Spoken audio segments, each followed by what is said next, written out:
vuelvo a empezar. Somos Carlota y Andoni, que somos residentes de cuarto año de aparato digestivo, y vamos a dar la siguiente sesión clínica acerca de la enfermedad inflamatoria intestinal, titulada Claves para entender y manejar la enfermedad inflamatoria intestinal. Vale, este es el guión que vamos a seguir a lo largo de la presentación. Haremos una breve introducción acerca de la enfermedad, hablaremos de las clínicas y formas de presentación, del diagnóstico inicial, haremos un breve repaso de las manifestaciones extraintestinales, haremos también del tratamiento y un pequeño esquema de manejo del brote. Empezamos preguntándonos qué es la enfermedad inflamatoria intestinal. Pues es una enfermedad crónica en la que hay una disregulación del sistema inmune afectando al tracto gastrointestinal. Hay diferentes entidades. Por un lugar tenemos la colitis ulcerosa, la imagen de la izquierda. Por otro lugar tenemos la enfermedad de Crohn, la imagen del centro. Y luego quedaría un tercer apartado, que es la colitis indeterminada o no clasificada, que es un intermedio entre ambas, pero no queda claramente en un grupo ni en el otro. Pasamos a hablar de la patogenia o etiología de esta enfermedad. Es una enfermedad en la que se da en combinación de factores ambientales. Estos factores pueden ser de riesgo o protectores, y también factores relacionados con la alteración de la microbiota intestinal, como la disbiosis, alteración de factores genéticos, como es una enfermedad de naturaleza poligénica, que también existe una modulación epigenética. También hay una alteración de la respuesta inmune, donde hay una actividad incontrolada del mismo, y también una pérdida de tolerancia frente a antígenos de la microbiota. Pasamos a hablar de la incidencia. Respecto a la colitis ulcerosa, se diagnostica en torno a 5-12 casos por 100.000 habitantes año, y la enfermedad de Crohn entre 3,5 y 9. Si hablamos de la prevalencia, en torno a un 0,8% de la población estatal está afectada de esta enfermedad, que sería en torno a 360.000 pacientes afectados en España. Si extrapolamos estos datos a la provincia de Álava, serían en torno a 2.700 pacientes afectados de enfermedad inflamatoria intestinal. No existe diferencias significativas entre hombres y mujeres. Sí que hay unos picos de edad donde la incidencia aumenta. El primero sería entre los 15 y 35 años y el segundo entre los 50 y los 70. Abajo en las gráficas se reflejan los picos de incidencia respectivos a la colitis ulcerosa y a la enfermedad de Crohn. Sí que me gustaría destacar que es una enfermedad en la que la incidencia está en aumento, ya que está relacionada con factores ambientales de riesgo asociados o ligados a estilos de vida occidental. Por eso, pues en las áreas occidentales pues, está en aumento esta enfermedad. Hablamos de factores relacionados con esta enfermedad, de los factores de riesgo, como una dieta rica en azúcares simples y baja en fibra.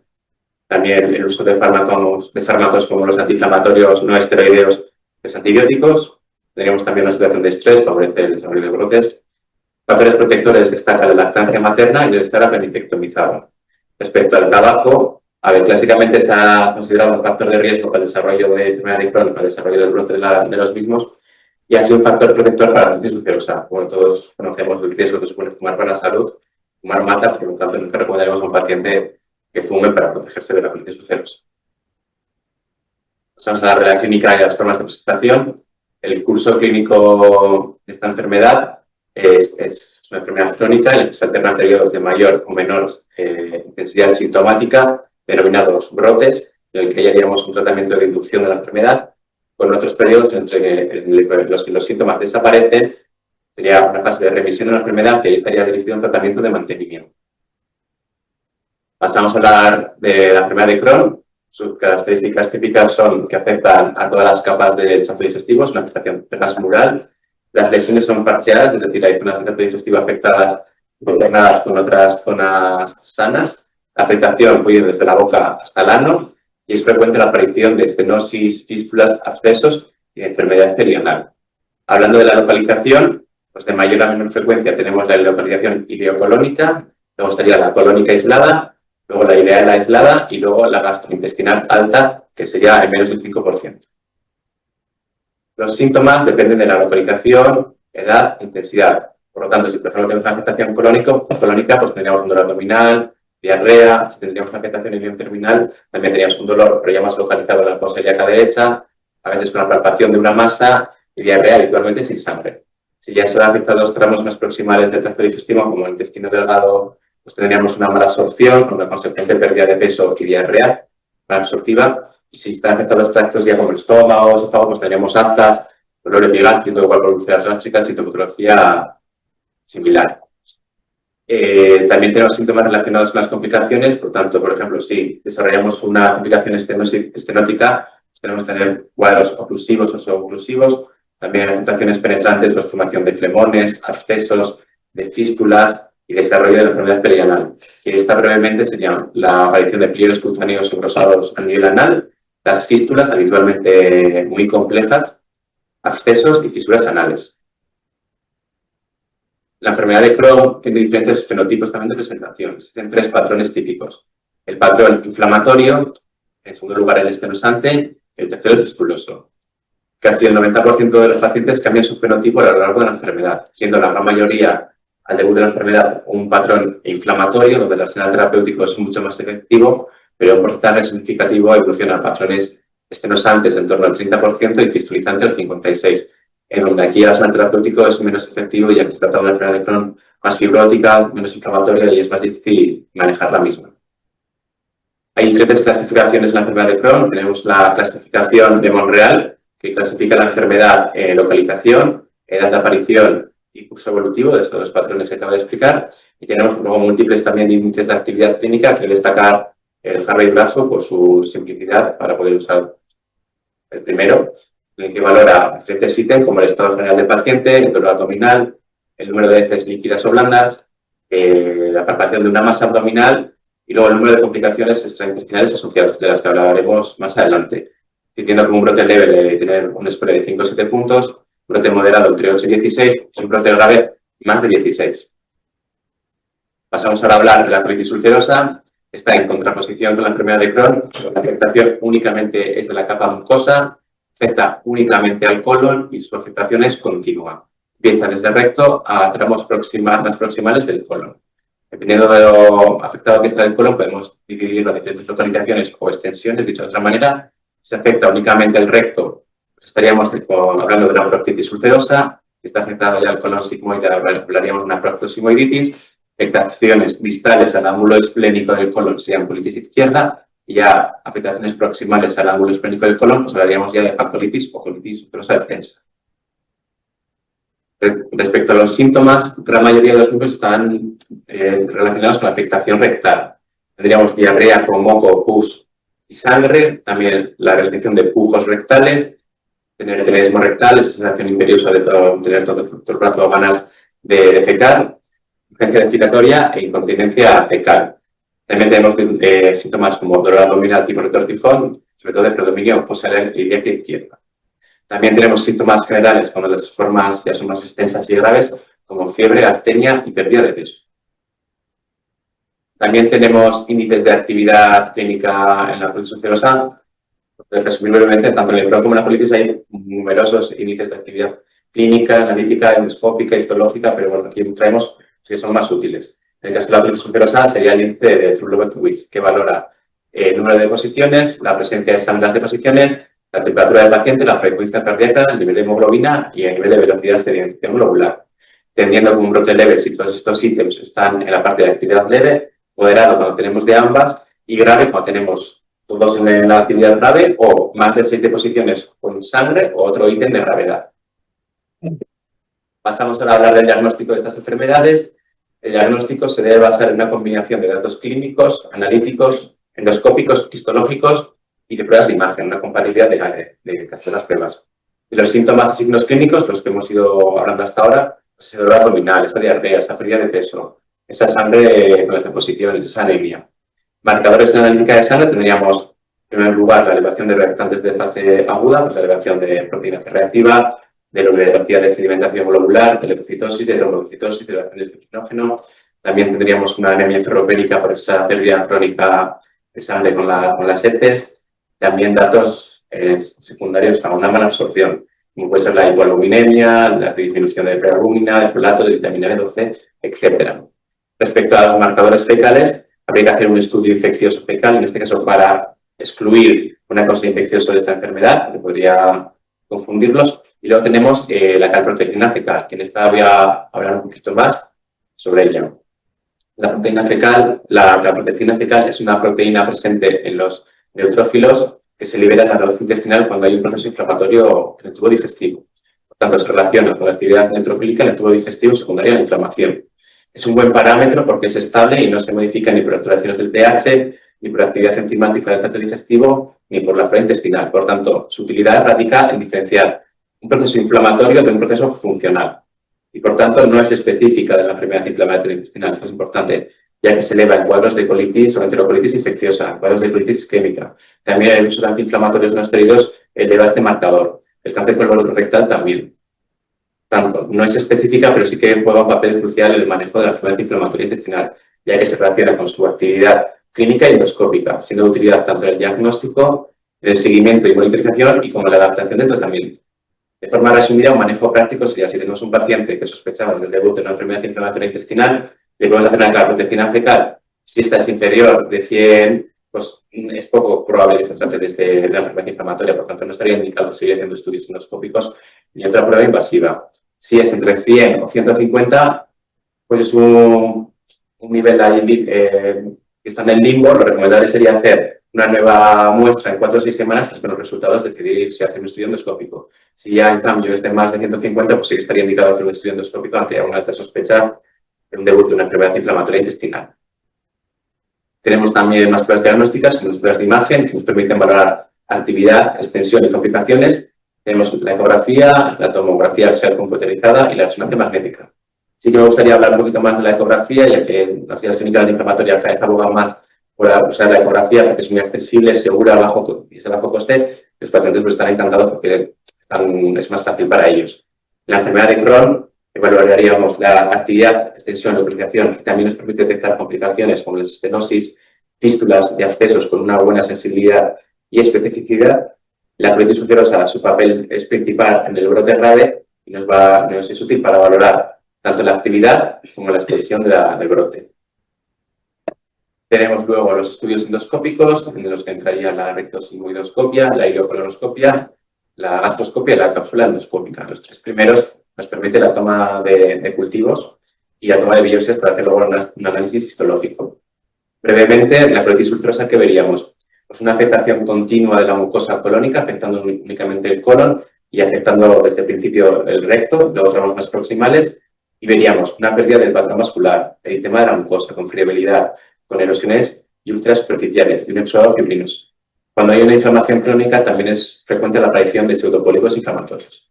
En cambio, en la enfermedad de Crohn, en contraposición de la colitis ulcerosa, veríamos una afectación parcial, que se alternan tramos de mucosa sana con mucosa afectada. La afectación ya va desde boca, no solo encontramos afectación colónica, es muy frecuente verse que el hígado esté afectado. Y vemos aptas úlceras mucho más profundas y de aspecto serpiginoso, y también es frecuente la aparición de estenosis. Aquí dejo unas imágenes de lo que acabo de explicar. Pues en la primera a la izquierda es la imagen típica de una colitis ulcerosa, una mucosa friable con la fibrina, que sería lo blanquito, con granular, etematosa, con pérdida de patrón vascular. En la segunda imagen serían esos pseudopólipos inflamatorios. En la derecha tendríamos las imágenes típicas de la enfermedad de Crohn. En la primera, unas úlceras profundas serpiginosas, y en la segunda imagen de la derecha, en la última, serían las aptas. Se refleja bien cómo hay mucosa afectada con mucosa sana. Si tomamos muestras histológicas de esta enfermedad, lo que veríamos en la colitis ulcerosa sería una afectación solo de la capa mucosa, con un infiltrado difuso de predominio neutrofílico. Son típicos los accesos crípticos, la detección de morfina y de células caliciformes. En la enfermedad de Crohn veríamos una afectación transmural, se verían afectadas todas las capas, habría una inflamación focal y discontinua, habría zonas respetadas entre medias. Es característico, pero no específico ni exclusivo, la aparición de granulomas no clasificantes. También es típica la metaplasia de las células de Paneth y el colon.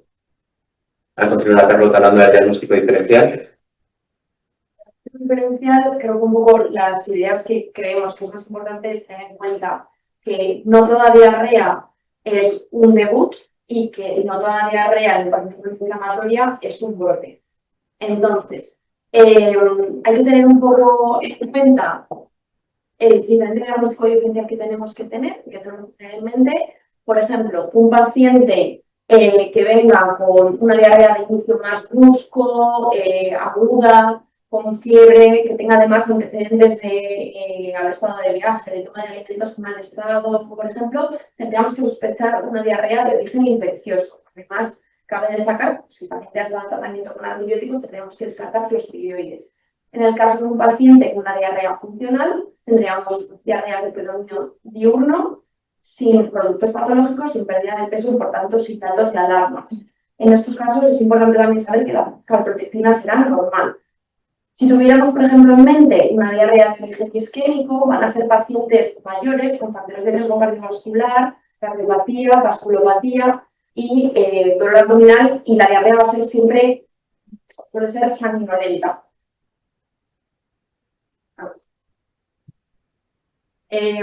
También si tuviéramos un paciente que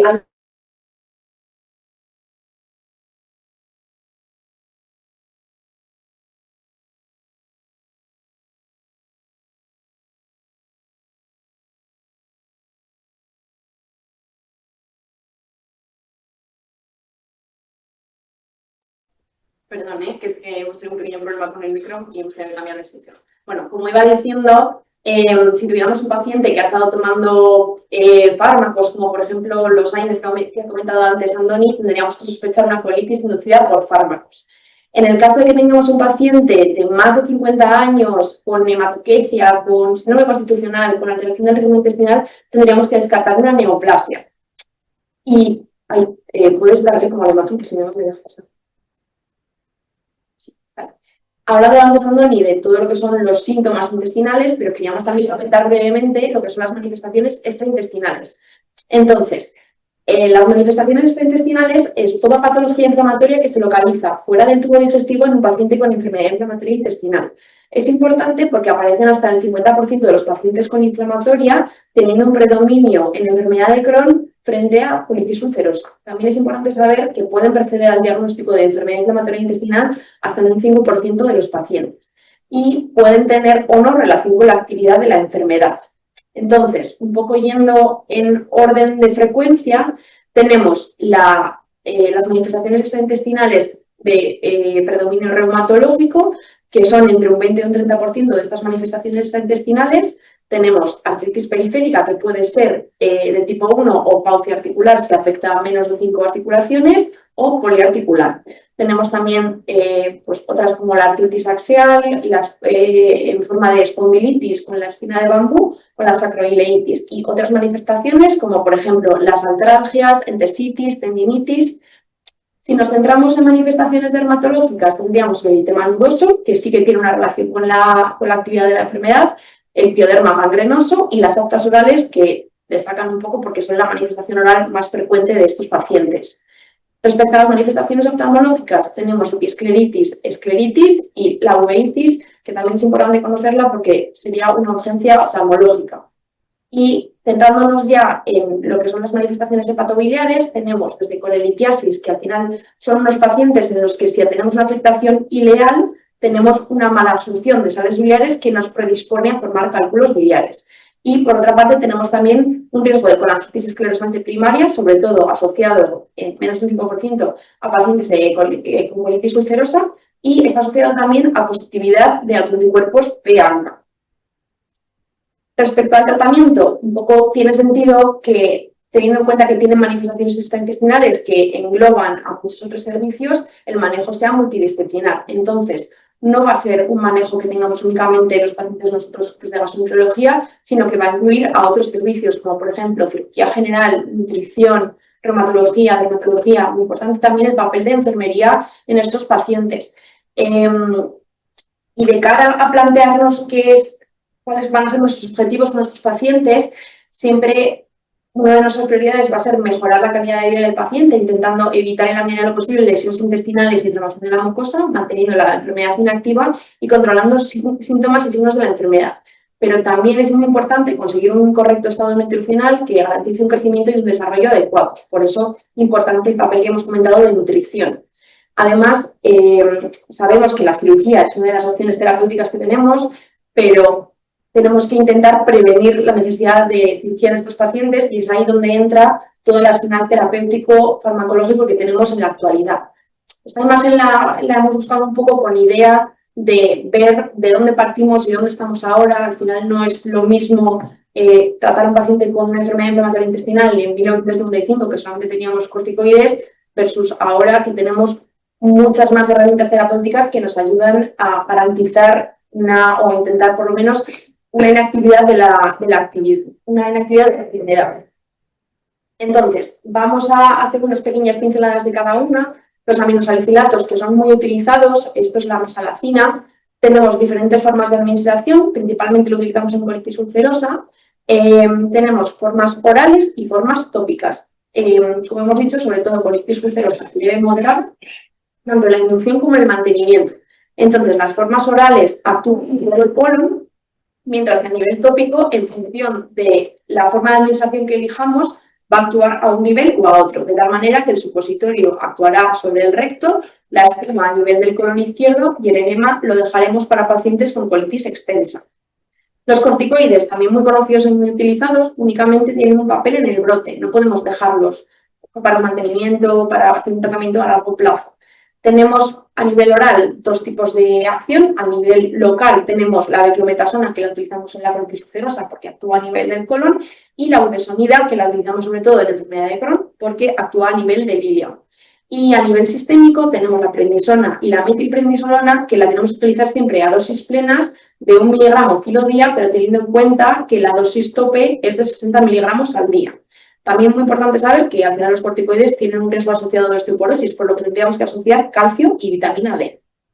Respecto a los inmunomoduladores, vamos a ser muy breves al respecto porque creo que simplemente merece la pena mencionarlos, pero bueno, saber que tiopurinas se utilizan solo en el mantenimiento, los inhibidores de calcineurina, como la ciclosporina o el tacrolimus, que tienen un papel en la colitis ulcerosa, y el metotrexato, que tiene un papel en la enfermedad de Crohn. Esta diapositiva pretende un poco también enseñar todos los nuevos tratamientos que tenemos ahora. Al final, ya hemos dicho antes en la diapositiva que vemos como las diferentes medicaciones a lo largo del tiempo. Ahora tenemos muchas más herramientas, como por ejemplo los biológicos, que tienen diferentes dianas, como por ejemplo el TNF, o sea, los fármacos anti-TNF-alfa, fármacos anti-integrina, anti-interleucina 12 y 23, y fármacos únicamente anti-interleucina 23. Y luego tenemos también pequeñas moléculas como los inhibidores JAK, que son bastante usados en la actualidad, y también saber que tenemos otras dianas terapéuticas y otros tratamientos, como por ejemplo la granulocitoaferesis. Todos estos fármacos que hemos comentado, si bien hay algunos bastante seguros, hay que conocer las reacciones adversas que pueden presentar. Entonces, la mesalazina, lo que hemos comentado, es un fármaco muy utilizado, en general es un fármaco bastante seguro, pero hay que conocer que aunque tiene pocos efectos adversos, hay que conocerlos. Entonces, tenemos riesgo de neumonitis, de pericarditis, de nefritis. Los corticoides son importantes también conocer las reacciones adversas, tanto por la frecuencia de las reacciones adversas como por la frecuencia del uso de estos fármacos. Entonces, tenemos riesgo de hipertensión, de diabetes, de aumento de peso, de infecciones, de osteoporosis. Por eso, lo que hemos comentado del calcio y la vitamina D. Y además también, esto yo creo que lo sabemos todos, pero tenemos un riesgo de insuficiencia suprarrenal, que es el motivo de que tengamos que hacer una dosis decreciente con estos fármacos. La azatioprina, en general, suele tener efectos adversos bastante leves, principalmente de perfil digestivo, como dispepsia y náuseas, y hay que conocer que, sobre todo en las primeras semanas, tenemos riesgo de desarrollar pancreatitis aguda. Respecto a los biológicos y las pequeñas moléculas, lo mismo, por ser fármacos que utilizamos ahora mismo utilizamos mucho más que antes, tenemos que conocer que tienen riesgo de infecciones, de reactivación de infecciones pasadas, como por ejemplo el virus B, la tuberculosis, un herpes zóster, y también tenemos riesgo aumentado de neoplasias. Entonces, por todo esto, es importante hacer un estudio prebiológico en estos pacientes para ver un poco en qué estado estamos antes de iniciar este fármaco. Hemos comentado antes ya que tenemos otra opción terapéutica, que es la cirugía, pero la cirugía siempre la intentamos dejar en un segundo tiempo. Entonces, esto es importante también saber que es diferente la indicación de cirugía en una enfermedad de Crohn que en una colitis ulcerosa. Esto es así porque en la enfermedad de Crohn el tratamiento quirúrgico no va a ser curativo. Entonces, vamos a ser mucho más restrictivos cuando, o los cirujanos van a intentar ser mucho más restrictivos cuando operen a estos pacientes y van a intentar resecar únicamente el tramo, digamos, de intestino afectado. Entonces, las indicaciones se van a limitar a... las cirugías van a ser diferentes en función de cada indicación y va a ser una técnica quirúrgica dirigida a cada situación. En cambio, la colitis ulcerosa es diferente porque si al paciente se le extirpa todo el colon y se le hace una broncocolectomía total, se puede considerar que el paciente está curado de la enfermedad. Entonces, un poco por revisar las indicaciones de cirugía frente a estos pacientes, tenemos desde brote grave de colitis sin respuesta médica, megacolon tóxico, hemorragias masivas, perforación y obstrucción. Entonces, en estos pacientes, los compañeros de cirugía se intentarían hacer una broncocolectomía que puede ser no restauradora en caso de que tenga una ileostomía terminal o restauradora si tiene un reservorio ileoanal. Entonces, un poco por resumir lo que hemos ido comentando a lo largo de la charla, queríamos ejemplificar un poco cuál sería el manejo de un paciente con un brote. Entonces, si tuviéramos un paciente con una enfermedad inflamatoria intestinal conocida que acude a urgencias con una clínica sugestiva de brote, que esto es lo que ha comentado Andoni, que tendría diarrea de perfil subagudo, con sangre en el caso de la colitis ulcerosa, dolor abdominal, febrícula, tenemos que valorar la gravedad del brote. Y para eso otra vez me remito a lo que ha comentado Andoni, que son los índices de actividad. Tenemos el índice de Harvey-Bradshaw, que es el que tenemos arriba, para pacientes con enfermedad de Crohn, y el índice de True-Love-Witz, que es el de abajo, para pacientes con colitis ulcerosa. Esto nos va a permitir dividir la gravedad del brote en leve, moderado y grave. En pacientes con brote leve podríamos plantearnos una alta a consulta más, o sea, con una cita en consulta de inflamatoria. También es importante destacar que estos pacientes tienen el teléfono de enfermería de inflamatoria que les puede, o sea, que pueden recurrir a él en caso de que tengan alguna duda o alguna consulta. En el caso de un brote moderado tendríamos que individualizar el manejo, pero en el caso de un brote grave tendríamos que ingresar al paciente. Entonces, hemos querido dejar aquí este checklist de qué tendríamos que hacer al ingreso. Entonces, lo primero es que al final estamos con un paciente con un brote grave, tendríamos que iniciarle corticoides. Saber lo que ya hemos comentado, que los corticoides hay que iniciarlos a dosis plenas, eso es 1 miligramo kilo día, pero no tiene sentido poner dosis mayores de 60 miligramos al día. Si iniciamos corticoides hay que iniciar calcio y vitamina D por el riesgo de osteoporosis y si por lo que sea dudamos con una diarrea de origen infeccioso, pues lo que hemos comentado antes, diarreas muy agudas que tengan antecedente de comida en mal estado o alguna cosa así, si estamos sospechando algo infeccioso, no tiene sentido añadir los corticoides por el riesgo de infecciones que asocian. Entonces, también es importante saber que tenemos que iniciar tromboprofilaxis.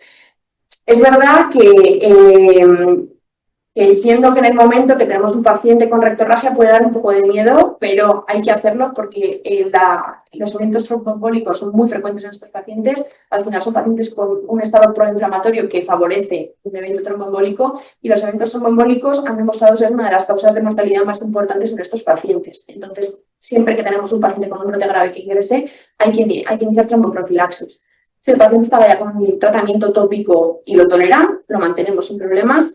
Hay que mantener al paciente con una dieta baja en residuos a tolerancia. Como hemos dicho antes, son pacientes con riesgo de malnutrición, por lo cual no nos interesa dejarlos en dieta absoluta. Y luego, para el ingreso, dejaremos pedidos una analítica, una placa de abdomen que nos va a permitir descartar complicaciones como el megacolon, un copropultivo y la calprotectina, que también nos va a ayudar todo esto a ver en qué punto estamos con el paciente. Entonces, ya para terminar, esto es un poco las ideas clave que creemos que son más importantes para llevarlos para casa.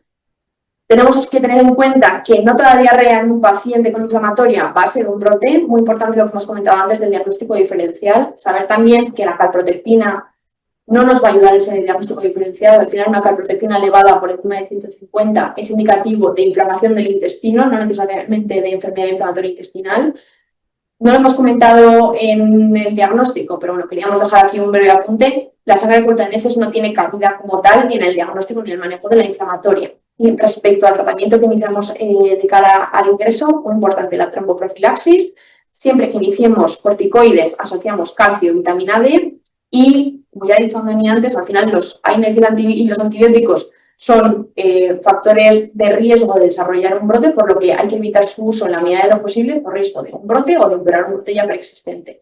Y al final son pacientes con alto riesgo de desnutrición, por lo que hay que iniciar dieta baja en residuos e intentar evitar la dieta absoluta. Esto era un poco todo lo que queríamos comentaros. Muchas gracias por vuestra atención.